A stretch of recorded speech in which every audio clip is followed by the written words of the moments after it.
Okay, thank you. This is the start of our Finance Committee public agenda. Any declarations of conflict or pecuniary interest?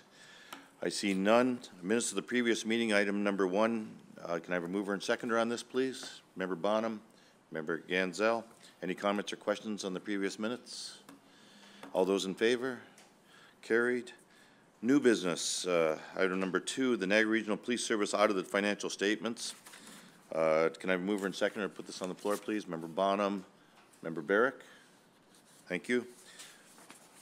Comments or questions on this item? Or is there a presentation on this at all, Deb, or is it just comments? Item number 2, we're on. Yes, presentation. Is there a presentation to come on up? Or? We have Jessica Hensel. Or come on right up to the podium if you don't mind. Do you want them at the podium, or are they good at their desk? Where would they like to sit? Is it comfortable? It's up to the board. Okay. And just push the button whenever you're talking, if you don't mind. All right. Good morning, everyone. How are you? Sorry for the delay.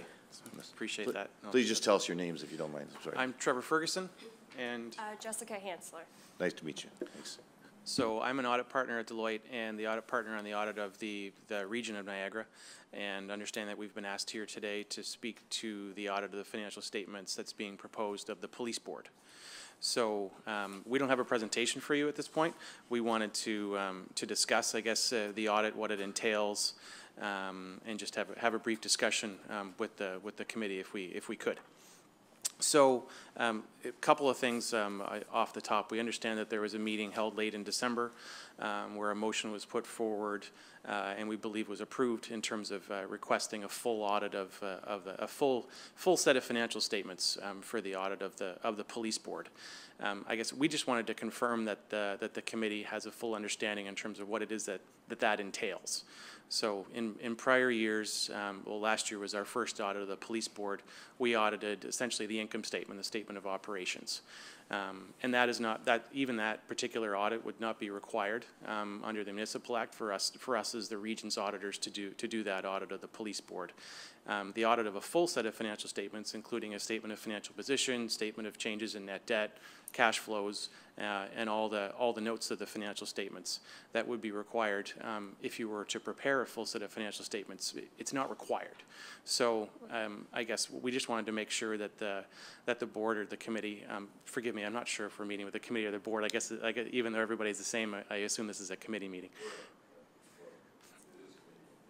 Great. So we just want to make sure that the committee is fully aware of what it is that's being asked. There will be a lot of management time that'll be required to prepare a full set of financial statements. There's in and around tangible capital assets, a fair bit of time that will be required to delineate which assets are assets of the region versus assets of the police board, and preparing a full set of financial statement notes and whatnot will take a fair amount of time. The other thing before I pass it back would just be to ensure an understanding around a qualification that will be in our audit report if management does prepare a full set of financial statements. The reason being is that the prior year numbers were not audited. So that would be a question that we would have for the committee as to how far back you would want us to go back and when we provide our opinion to you on the police board's financial statements, if that's the route you go. So we're obviously the year ended December 31st, 2017 is concluded. So we believe that you would want us to audit those 2017 numbers. The question would be, would you want us to audit the 2016 numbers as well, which would show us comparative figures in those financial statements? In addition to that, would you want us to audit the January 1st, 2016 numbers, which would be the opening balances that would be in those financial statements? So what I'm trying to say, a really long-winded way of saying, and probably not doing the best job, is that one way or another, there will be a qualification in your in our auditor's report if we don't go back and audit 3 years worth of numbers as of December 31st, 2017. So I just want to make sure everybody's aware in terms of what it is that's being asked. So perhaps I'll pass it back. So thank you for that, Trevor. As you know, the police board, as you might not know, the police board represents the community. Whatever the community desires, the checks and balances, that is what we have to do. Member Barrick is also chair of corporate services at the region, so he knows what they're doing, and we should know too. He has the first set of questions for you. Member Barrick. All right, thank you, Chair. Through you. Thanks for coming today. Appreciate it. So I have a couple questions of clarity, I think, for me and possibly yourselves. When you say auditing the police board, you mean the police services? Correct. Okay. What's your understanding of the motion that was passed in January? Because you alluded to that entails going back 3 years. Because as the mover of the motion, I believe, or certainly the board, we have a different interpretation of what that resolution means. So if I can get a better handle on what you think it means. Sure. My understanding of the motion was that at least two options in writing were provided. One would be status quo in terms of what was done in prior years, being that we would audit your statement of operations. I think that was option one. And option two was to audit a full set of financial statements. So that's what I was just speaking to in terms of what that would entail. Really what I'm trying to get to is in terms of if management of the police board were to prepare a full set of financial statements, our audit report, our independent auditor's report that appears at the front of the financial statements would have a qualification because you would be required to present 2016 numbers, which we didn't audit, and opening balances for January 1st, 2016, which also were not audited in the context of a full set of financial statements. Thank you. So normally the auditor will show up and have a discussion about the work plan in advance of actually conducting the audit. Right. We haven't had that this term, to my knowledge. So we requested that, and that's why you're here. So the big chunk of this discussion today is having a conversation about the audit work plan. I won't even ask why we haven't had the conversation in the past, but moving forward, I think from a best practice, from a governance perspective, this board is responsible for the financial health of the organization at the end of the day. And I know there is a dotted line to the region, especially with respect to capital, but the operations of the organization, the funding is, that responsibility lies with this board. Regional council approves the envelope, but they can't, get involved in the minutia of the actual budget. That's the role of this board. And so I believe we all take that role seriously. And so it's the financial oversight of the organization is a priority, especially because it's the single largest regional expenditure. And the region's not looking at it, so we have to. Putting the option 2 aside for a second, what normally would be the work plan? Would it be your recommendation that it's status quo of what you did in 16? So we have some experience auditing other regions and whatnot as well. In the other regions that we audit, we do not specifically audit like a statement of operations for the police board. So the police board's revenues, expenses, all the items that would be on your balance sheet are included in our audit of the region's financial statements because you're a component of the region. I guess my recommendation would be to continue with the status quo as it was in prior years and focus on the revenues and expenses of the police board. You could also have a discussion in terms of what some other regions do where they actually don't do that. But I'm guessing that wouldn't be the desire of this committee. So I'd leave it at that.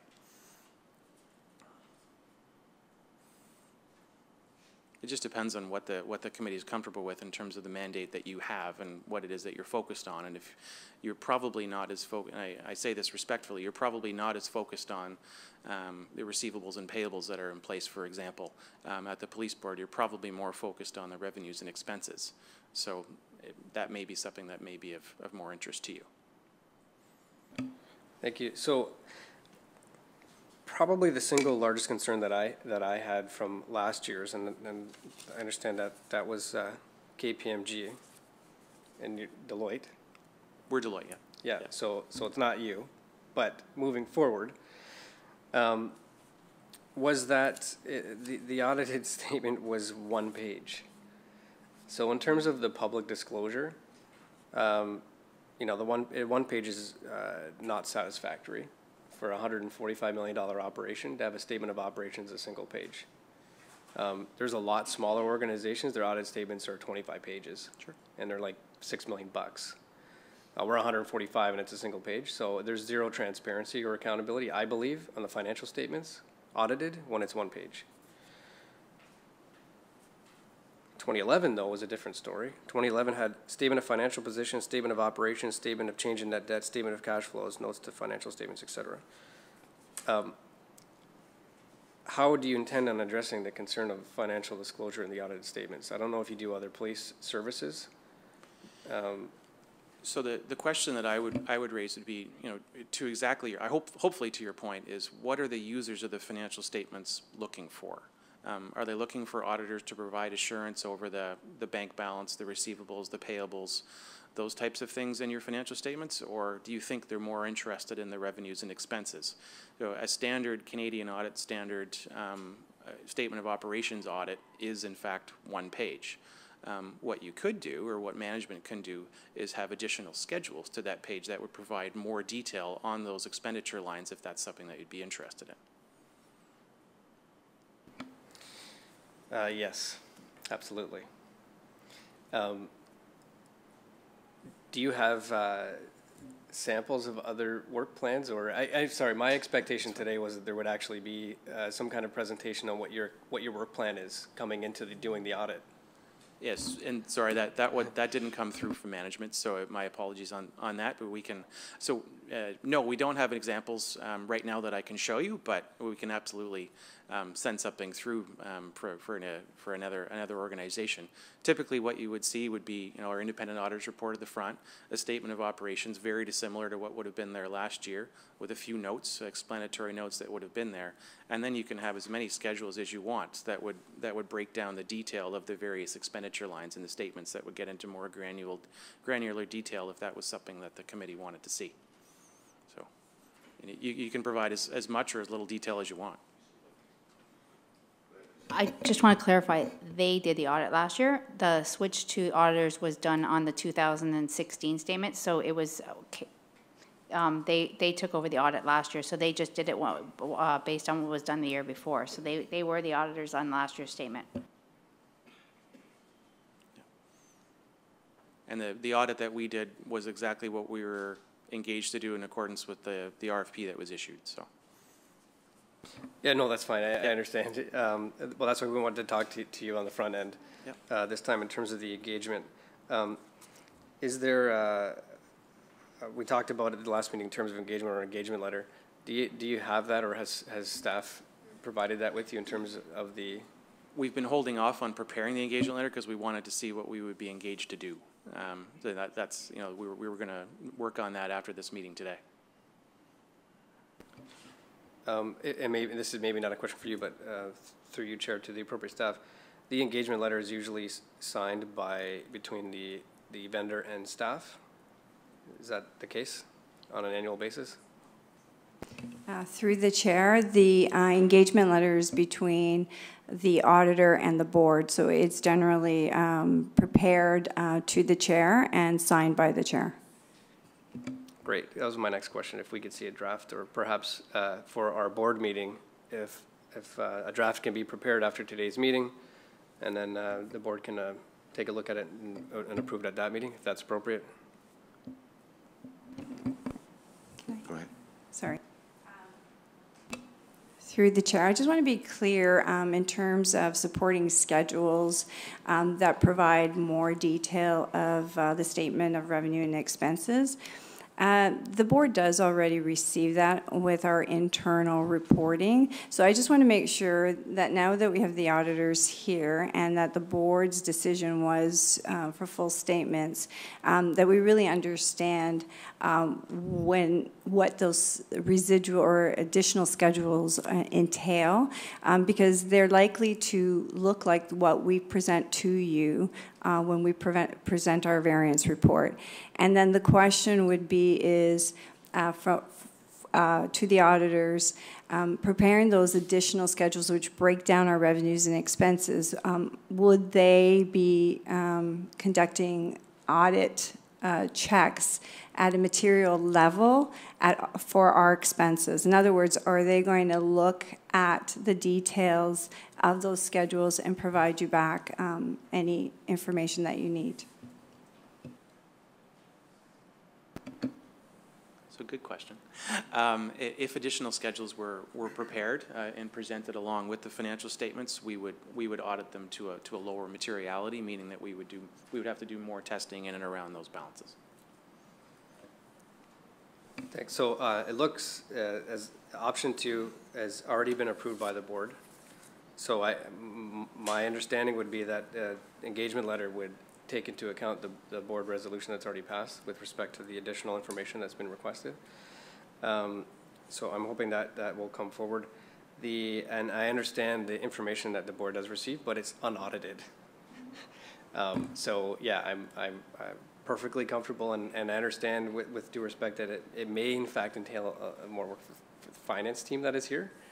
And I don't know that level of degree, but certainly it would be the auditor's role to do that. I think that's all the questions I have for now, Chair, until we see a draft engagement letter. Go ahead, yeah.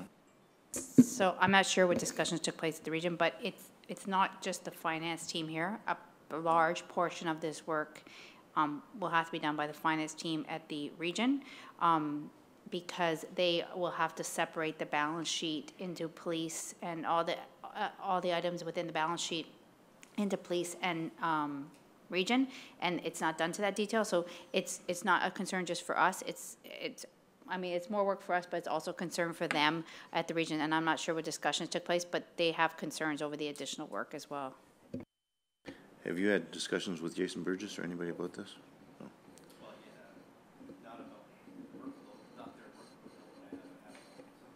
Okay, Vaughn, go ahead. Thank you, Chair, and through you to the presenters. In a report that we got regarding option 2, which included the statement of operations, statement of financial position, statement of changes in net assets, and statement of cash flows, there was a mention here that the auditing fee for fully audited schedules would be $15,000 to $20,000 for the first year and approximately $11,000 in subsequent years. Is that to account for you going back the additional 2 years to provide the comparative data? Is that why the price is higher the first time and then lower later? The intention was to go back 1 year, not 2 years. If I were in your shoes, I would not go back and ask us to audit the January 1st, 2016 numbers. If that's a decision the board ends up making, I would have us audit the 2016 numbers, though. Okay, thank you. And just, Chair, I think even, 15, 20,000, future 11,000 for an organization this big, it's a small amount of money for this board to get the data that it needs to feel the comfort level. I think it's quite important, so I'd be supportive of this. Thanks. Yeah, and I think that's the way that Member Barrick's going. You had something else to add? I guess I just want to make sure that I'm clear on what it is we're being asked to do. If we did go down the road of the full set of financial statements, that's fine, and we'll do that. Typically, a full set of financial statements would not include schedules of detailed expenses and whatnot, which I believe the councillor was asking to. So I'm just not sure that would meet the needs of the users of the statements. So that's all. I just want to make sure that everybody's clear. Okay, Member Barrick, I keep deferring to you because you're the corporate services as to what the region is expecting of this, and plus timeline. Will we be able to meet these timelines on it with his comment that he just made? Well, so the minutes of the last meeting are in here as well as that report, and it outlines the impact. It's 30 to 40 hours of regional staff. I'm not overly concerned, and Member Stewart highlighted it, like the size of expenditure we're talking about for 30 to 40 hours or $15,000. This is a very easy decision in terms of the obligation we have as a board.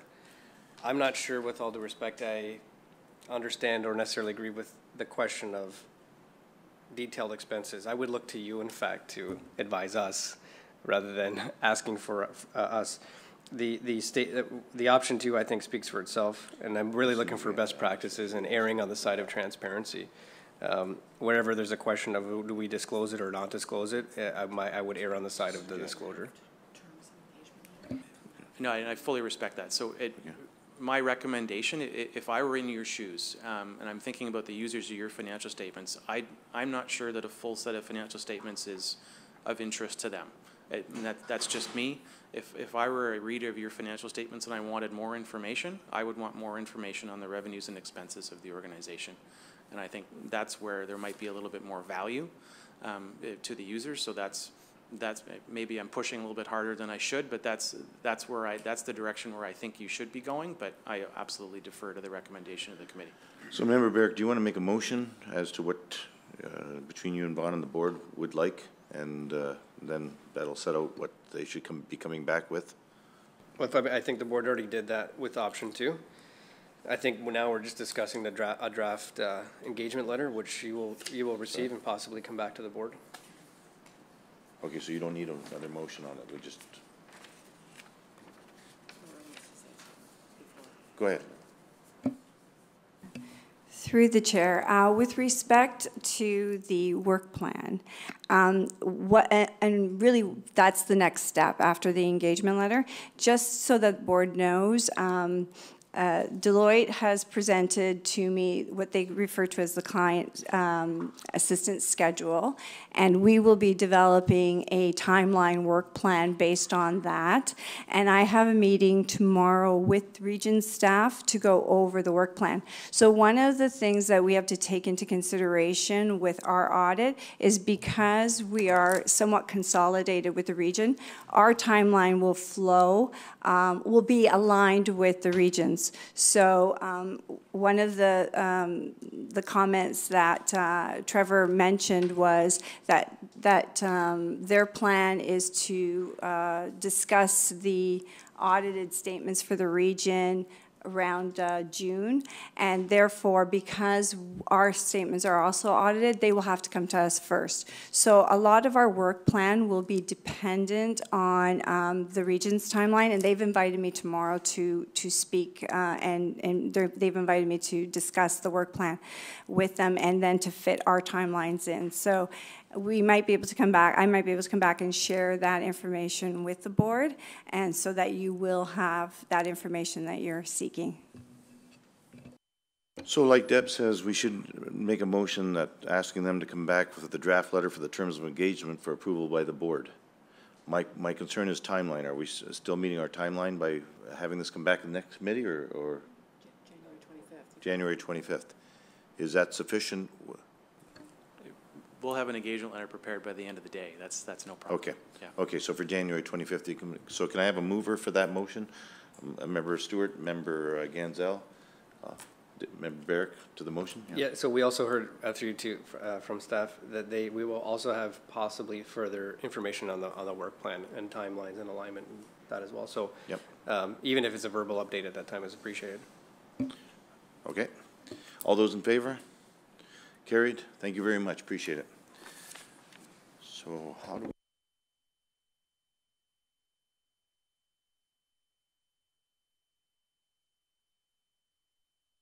Okay, is there any other business in the Finance Committee meeting, any public business?